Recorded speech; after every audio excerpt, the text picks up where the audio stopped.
Om Namo Bhagavate Vasudevaya. Om Namo Bhagavate Vasudevaya. Narayanam Namaskritya Naram Chaiva Narottamam Devim Saraswatim Vyasam Tato Jayamudiyet Nashtaprayeshu Bhadreshu Nityam Bhagavati Sevaya Bhagavati Uttam Shloke Bhaktir Bhavati Naishtiki. So continuing with the discussion on Srimad Bhagavatam, Canto 3, Chapter 29, Explanation of Devotional Service by Lord Kapila, text number 19 onwards. Madharmanu gunarete parisanshuddha ashaya purushasyanjasabhyeti shrutamatra gunam himam. When one is fully qualified with all these transcendental attributes and his consciousness is thus completely purified, he is immediately attracted simply by hearing my name or hearing of my transcendental quality. So all these transcendental attributes that he explained before, so when one is fully qualified with all these attributes, with all these qualities, and his consciousness is thus completely purified. So one cannot have these qualities without the consciousness being purified. So then he is immediately attracted simply by hearing my name or hearing of my transcendental quality. So means if one is hearing Krishna's name or chanting Krishna's name, means he has so much of mercy of Krishna and his devotees that cannot even imagine, because without Krishna's mercy and because we don't have all these qualities, whatever Lord Kapil Dev mentioned, or we have these qualities in very little quantity, and still if it attracted to chanting or hearing of his holy name, means it's lots of mercy of Prabhupada is there, or Krishna. In the beginning of this instruction, the Lord explained to his mother that Mad Guna Shruti Matrena, simply by hearing of the name, quality, form, etc. of the Supreme Personality of Godhead, one is immediately attracted. A person becomes fully qualified with all transcendental qualities by following the rules and regulations as recommended in different scriptures. We have developed certain unnecessary qualities by material association, and by following the above process, we become free from that contamination. To develop transcendental qualities, as explained in the previous verse, one must become free from all these contaminated qualities. So the only process is devotional service, only process chanting of the holy names, and working on these transcendental qualities. Yatha vatarato ghranam avritte gandhashaya evam yogratam cheta atmanam avikariyat. As the chariot of air carries an aroma from its source and immediately catches the sense of smell, similarly one who constantly engages in devotional service and Krishna consciousness can catch the Supreme Soul, who's equally present everywhere. As a breeze carrying a pleasant fragrance from a garden of flowers at once captures the organ of smell, so one's consciousness, saturated with devotion, can at once capture the transcendental existence of the Supreme Personality of Godhead, who in his Paramatma feature is present everywhere, even in the heart of every living being. So all we have to do is develop so much of devotion in our consciousness. And the word Prabhupada uses here is saturated with devotion. So saturated with devotion. Saturated is just like a wet cloth or a sponge. If we have a sponge and if we immerse in water, or cloth immersed in water, it becomes completely wet, completely soaked up with water. That is called saturated with water. Means there is no space left for anything else, for not for air or anything else. It's all completely saturated, immersed in water. So similarly, consciousness saturated with devotion means then there is no room for anything else. Not even a single drop of space or single atom of space for anything else other than Krishna's bhakti. No space for karma or gyan or anything else, yoga, nothing, just bhakti. So saturated, then he at once can capture the transcendental existence of the Supreme Personality of Godhead. Other than that, it is not possible. Just like imagine the position of Prahlad Maharaj, 5-year-old boy, and he's been terrorized by his own father. His own father is trying to kill him. And the father is not some ordinary father. He's the biggest terrorist of the whole universe. Hiranyakashipu. And then when Hiranyakashipu charged at Prahlad Maharaj, asking him, where is your God? Is he in this pillar? This is saturation. When Prahlad Maharaj was completely saturated with devotion, with the feeling for his Lord, he said, yes, he is in this pillar. Whether he was seeing the Lord in the pillar, or whether he just knew Lord is everywhere and he was seeing the Lord everywhere, whatever the case was, the Lord was in the pillar, and Prahlad Maharaj, his eye is completely tinged with the ointment of love and devotion. He could see the Supreme Lord is there in the pillar.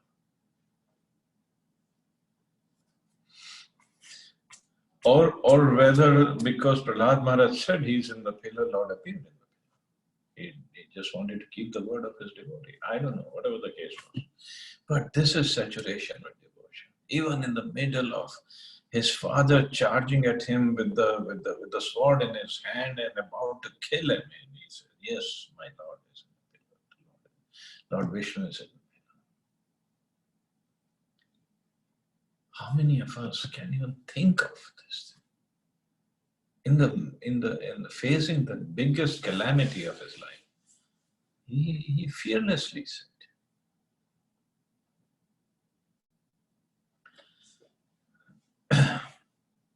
it is stated in Bhagavad Gita that the Supreme Personality of God is the Kshetrajna, present within this body, but he is also simultaneously present in every other body. Since the individual soul is present only in a particular body, he is altered when another individual soul does not cooperate with him. The super soul, however, is equally present everywhere.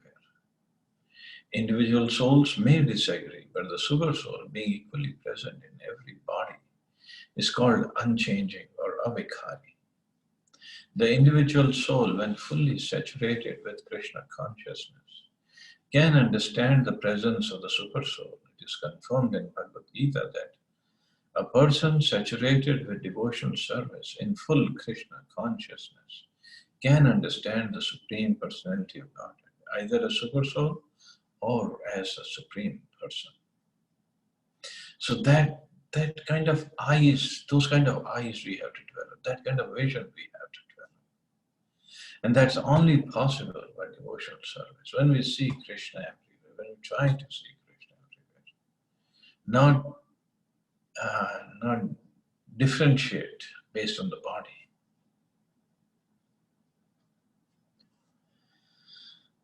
And that is possible when we perform devotional service to that level, chanting of his holy names, to that level that our consciousness gets purified. Aham sarveshu bhuteshu bhutatma sthitasthata tamabhyaya martya kurute archa vidambanam. I am present in every living entity as a super soul. If someone neglects or disregards at that supersoul everywhere and engages himself in the worship of the deity in the temple, that is simply imitation. In purified consciousness or Krishna consciousness, one sees the presence of Krishna everywhere. If therefore one only engages in deity worship in the temple and does not consider other living entities, then he is in the lowest grade of devotional service. One who worships the deity in the temple and does not show respect to others is a devotee on the material platform, in the lowest stage of devotional service. So this is, at least he's doing his devotional service, but this is the lowest stage. If he just worships a deity, but does not see the Lord everywhere, and he does not show respect to others, he does not know how to deal with others, whether devotees or general people. A devotee should try to understand everything in relationship with Krishna and try to serve everything in that spirit. To serve everything means to engage everything in the service of Krishna. If a person is innocent and does not know his relationship with Krishna, an advanced devotee should try to engage him in the service of Krishna. One who is advanced in Krishna consciousness can engage not only the living being, but everything in the service of Krishna. So that is a power of a pure devotee. He can, because he sees everything in relationship with Krishna, whether it is the human beings, animals, plants, birds, non-animate, animate, everything. Because he sees everything is energy of Krishna, everything belongs to Krishna, everything is in a relationship with Krishna. So everything should be utilized in the service of Krishna. But that I one has to develop. That consciousness is what we have to develop. Yo mam sarveshu bhuteshu santam atmanam ishvaram hitvarcham bhajate maudyam bhasmanyeva juhotiyah saha. One who worships the deity of Godhead in the temples but does not know that the Supreme Lord as Paramatma is situated in every living entity's heart must be in ignorance and is compared to one who offers oblations into ashes.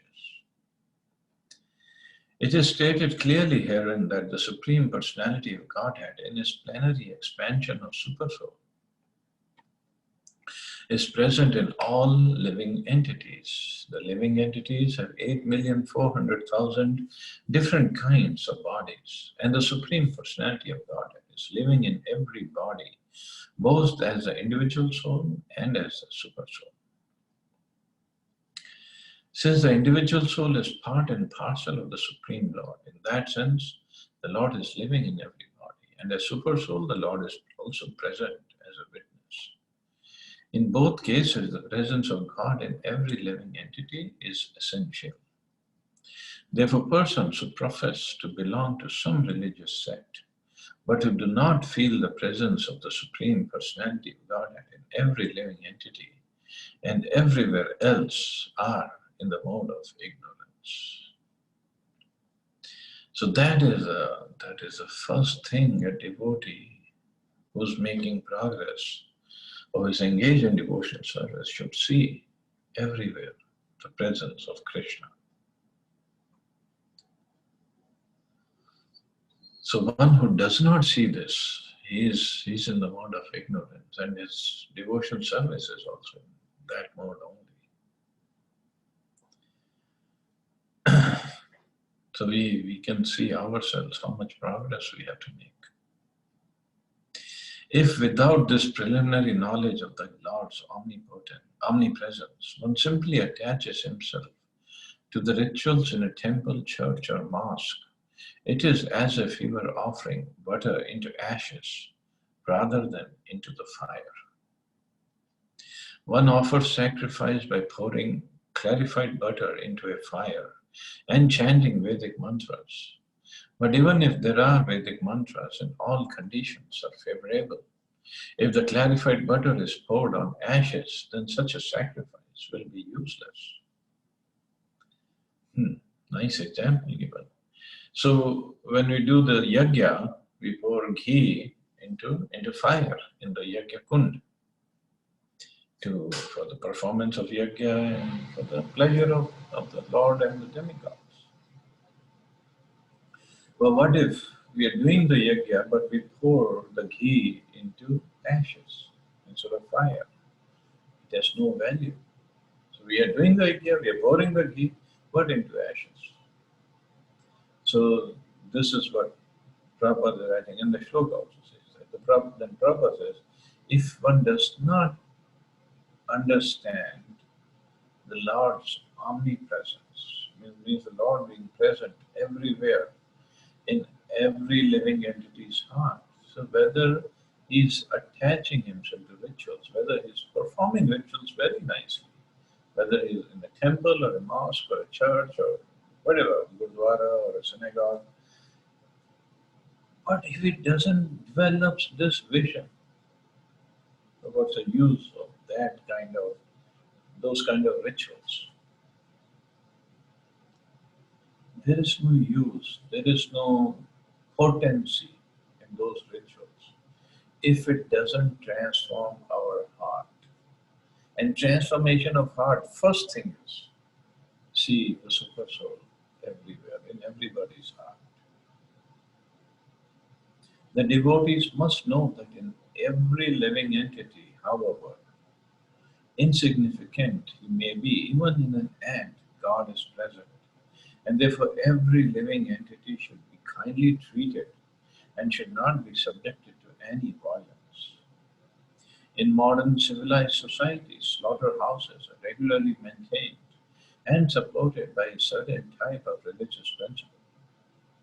But without knowledge of the presence of God in every living entity, any so-called advancement of human civilization, either spiritual or material, is to be understood as being in the mode of ignorance. Hmm. So here, in the beginning, Prabhupada said rituals in a temple, church, or a mosque. And then he says, later on the paragraph, the devotee must know that in every living entity, however insignificant he may be, God is present.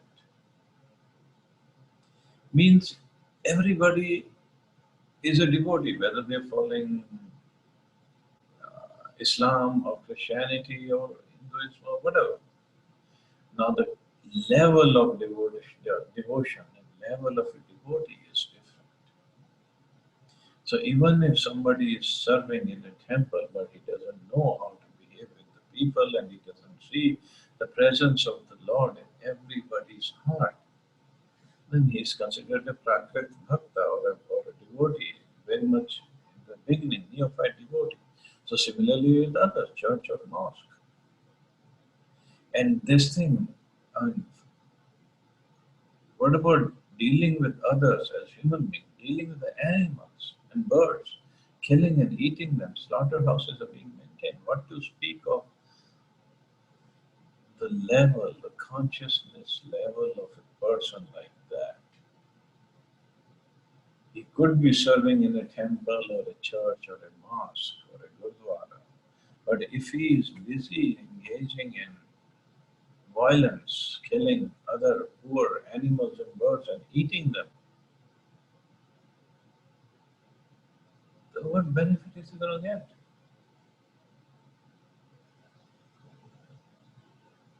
We have, according to Muslims, this most auspicious month of Ramadan going on right now. And they do wonderful austerities, no doubt. But if in the middle of all this one eats meat, what kind of austerities we are performing? If we cannot even see the violence, the pain of a poor bird or a poor animal, and we eat them in the middle of the most auspicious month. How does it make sense?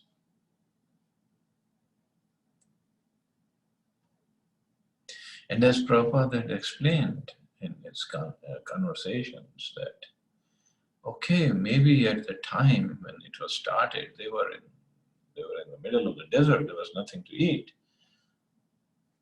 But now we have plenty of grains and other vegetables, fruits, everything else. Milk is there to eat and drink and be healthy.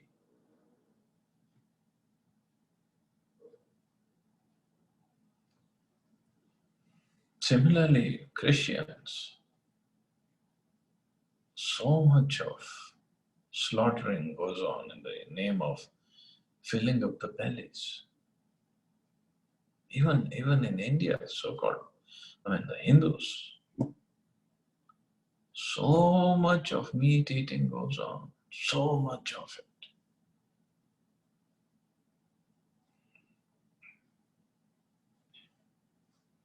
So how can anybody call himself a man of God, a man of principles, if he's eating meat, killing poor animals and eating them?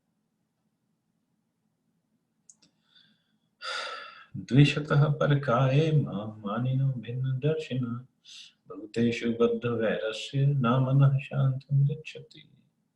One who offers me respect but is envious of the bodies of others and is therefore a separatist never attains peace of mind, because of his inimical behavior towards other living entities.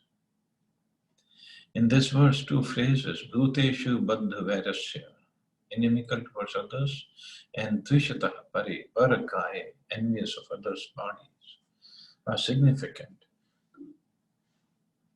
One who is envious of or inimical towards others never experiences any happiness. One who is envious of or inimical towards others never experiences any happiness. Never.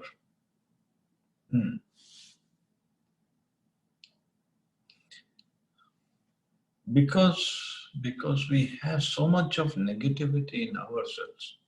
And this enviousness is the topmost negativity, is very difficult to take out.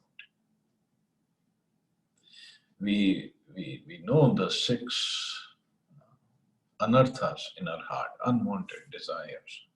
Kam, Krodh, Lobh, Moh, Mad, Matsarya.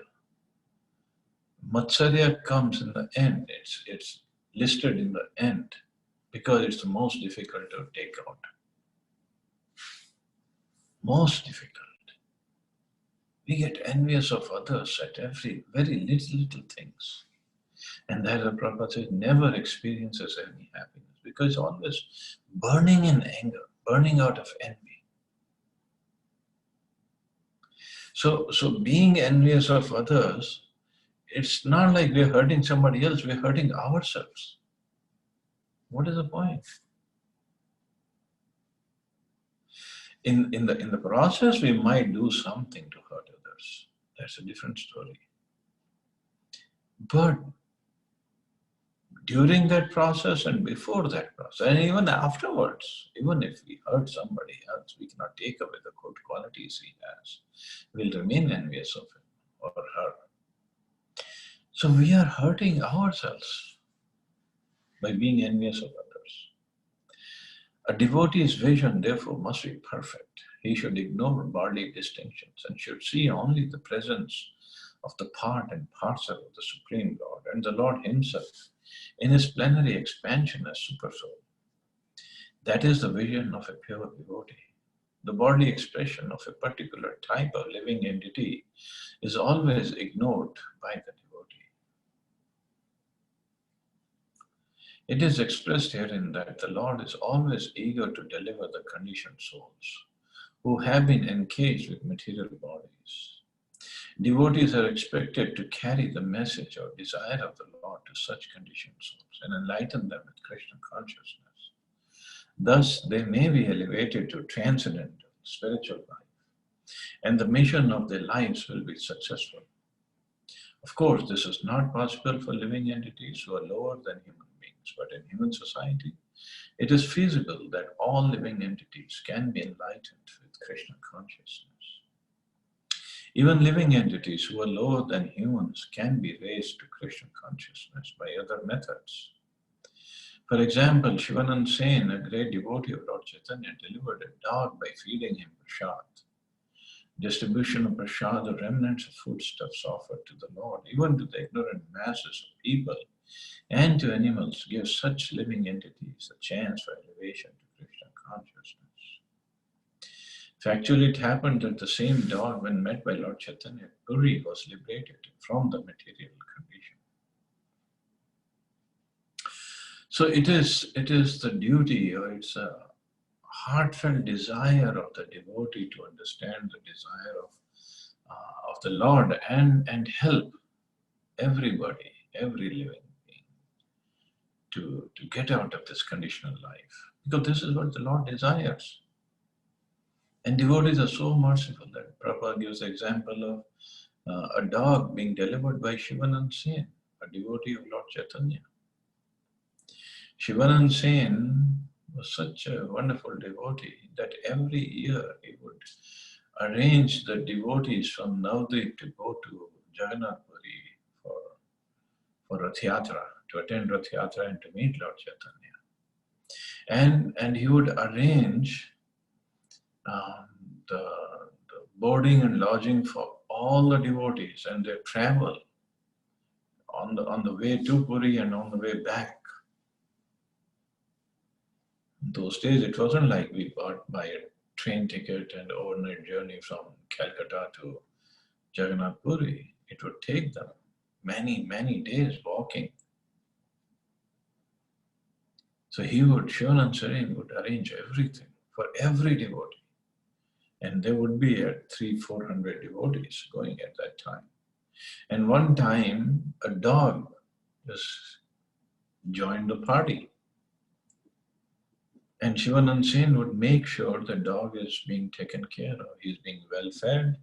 And even to get him on the boat, the boatman would charge extra for the dog. But Shivanand Sen would happily pay for it. And what happened is in the middle of the journey, because there were so many places, they had to stop and pay the toll tax, because India was divided in so many kingdoms at that time, small kingdoms, and everybody would charge tax for people to come in their kingdom. So Shivanand Sen would make sure that everywhere he would go and pay. But once what happened, he got delayed in paying, and somehow he was imprisoned that night also, because the toll people wanted more toll. It wasn't like a toll tag and everybody pays the same thing. So Shivanand Sen asked the devotees who were making arrangements to take care of the dog, but somehow they got so busy in making arrangements and Shivanand Sen wasn't around, they forgot to take care of the dog. And when Shivanand Sen came, joined the party, he asked for the dog, and they could not find the dog. Shivanand Sen was very upset and he was very morose that because of neglect, the dog went away. But when they reached Jagannath Puri and they came to see Chaitanya Mahaprabhu at Gambhira, they saw the same dog was sitting there at the lotus feet of Chaitanya Mahaprabhu, and Mahaprabhu was feeding him his own Mahaprasad. He was eating Jagannath Prasad and he was feeding some remnants of it to the dog. Just imagine that dog, because he got mercy of Shivanand Sen, and later on he got the mercy of Chaitanya Mahaprabhu. And in Jagannath Puri, he was eating that prasad, Mahaprasad. So he just went back to Godhead. It is especially mentioned here that a devotee must be free from all violence, jiva hinsa. Lord Chaitanya has recommended that a devotee not commit violence to any living entity. Sometimes the question is raised that since vegetables also have life and devotees take vegetable foodstuff, isn't that violence? Somehow the same thing was discussed by Prabhupada 3-4 purports back. Firstly, however, taking some leaves, twigs, or fruits from a tree or plant does not kill the plant. Besides, the Jiva Hinsa means that since every living entity has to pass through a particular type of body according to his past karma, although every living entity is eternal, he should not be disturbed in his gradual evolution. A devotee has to execute the principles of devotional service exactly as they are. And he must know that however insignificant a living entity may be, the Lord is present within him. A devotee must realize this universal presence of the Lord. So this is a devotional devotee vision. He sees Lord everywhere, even in the food stuff that he's eating, vegetarian food stuff. So point is, one should offer everything to the Lord before eating. Then that karma of even little karma, whatever he gets by killing a plant, is that also goes away. Okay, so we'll stop here. See anybody has any question or comment.